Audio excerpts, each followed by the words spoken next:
Assalamualaikum warahmatullahi wabarakatuh.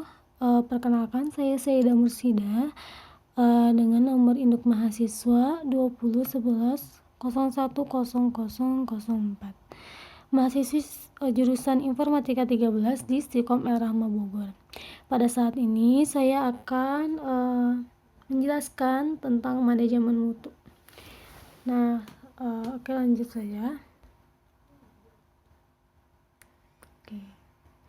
Di sini saya akan menjelaskan beberapa poin tentang pembahasan manajemen mutu, yaitu yang pertama adalah pengertian manajemen mutu, kedua prinsip manajemen mutu, ketiga konsep manajemen mutu, keempat komponen manajemen mutu, dan kelima adalah proses manajemen mutu. Lanjut. Nah, pengertian manajemen mutu. Nah, yang pertama ini saya akan menjelaskan tentang apa sih manajemen mutu itu sendiri. Pasti di sini ada dua komponen yaitu manajemen dan mutu. Nah, manajemen itu sendiri adalah proses perencanaan, pengorganisasian, pengarahan, dan pengawasan usaha-usaha para anggota organisasi dan penggunaan sumber daya organisasi lainnya agar mencapai tujuan organisasi yang telah ditetapkan. Ini menurut Handoko pada tahun 2012.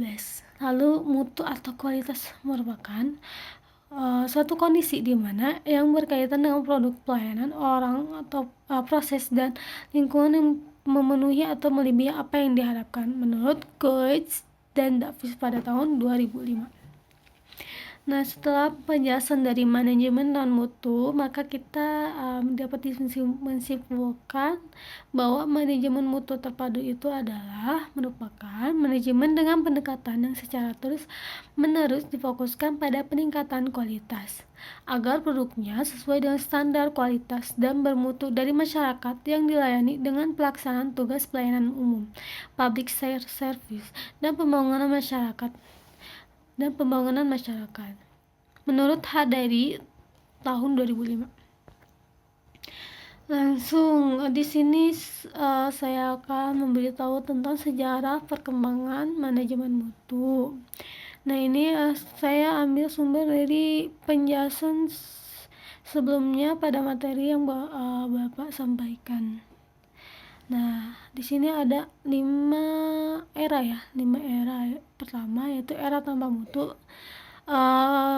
Ini pada tahun 1900 sebelum 1920. Nah, pada tahun 1920 sampai dengan tahun 1949 ini disebut dengan era infeksi. Nah, di era infeksi ini mulai adanya era pengendalian mutu, yaitu tepatnya pada tahun 1930 dan berakhir di tahun 1959. Nah, setelah itu muncullah era jaminan mutu, yaitu pada tahun 1960 sampai dengan 1979. Dan terakhir adalah era manajemen mutu terpadu, yaitu pada tahun 1990 hingga sekarang. Nah, sekarang itu berarti masanya masa manajemen mutu terpadu. Oke, di sini juga saya akan menjelaskan tentang prinsip manajemen mutu yang bersumber dari kmc.binus.ac.id. Nah, di sini dijelaskan bahwa manajemen mutu menurut ISO 9001 pada tahun 2015, yaitu dibagi menjadi 7 bagian. Pertama, customer focus, kedua leadership, ketiga engagement of people, keempat process approach, kelima improvement, keenam evidence based decision making, ketujuh relationship management. Nah, di sini pada slide ini dijelaskan secara singkat tentang poin sebelumnya, yaitu poin pada prinsip manajemen mutu. Oke, pertama, customer focus. Nah, customer focus ini fokus utama manajemen mutu adalah untuk memenuhi persyaratan pelanggan dan bertujuan untuk melampaui harapan pelanggan. Jadi di sini tuh fokus utamanya adalah dari harapan pelanggan. dan memiliki tujuan itu memenuhi harapan pelanggan, bahkan lebih dari apa yang diharapkan oleh pelanggan itu sendiri. Nah, yang kedua pada poin kedua adalah leadership. Leadership itu adalah pemimpin dari semua tingkatan, menetapkan serta menyatukan tujuan, arahan, dan menciptakan kondisi di mana orang-orang terlibat dalam mencapai sasaran organisasi. Yang ketiga, poin ketiga adalah engagement of people. Engagement of people adalah kompeten, mampu diberdayakan, dan keterlibatan orang-orang di semua tingkatan adalah hal yang paling penting untuk menambah kapabilitas organisasi dalam menciptakan dan memberikan nilai. Nah, yang poin keempat adalah process of approach. Itu adalah hasil yang dapat diprediksi konsisten akan tercapai lebih efektif dan efisien jika aktivitas dapat dimengerti dan dikelola sebagai proses-proses yang saling berkaitan serta berfungsi sebagai suatu sistem yang utuh.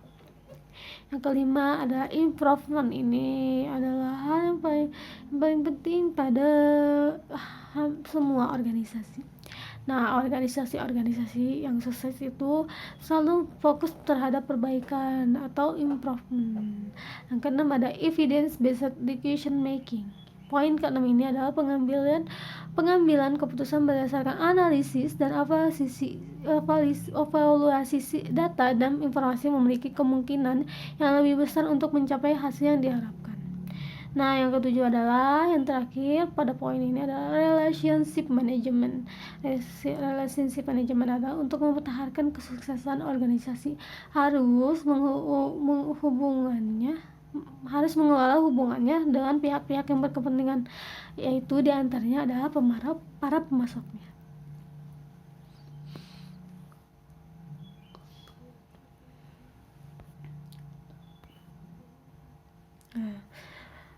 Ini adalah konsep manajemen mutu, itu dibagi menjadi 3.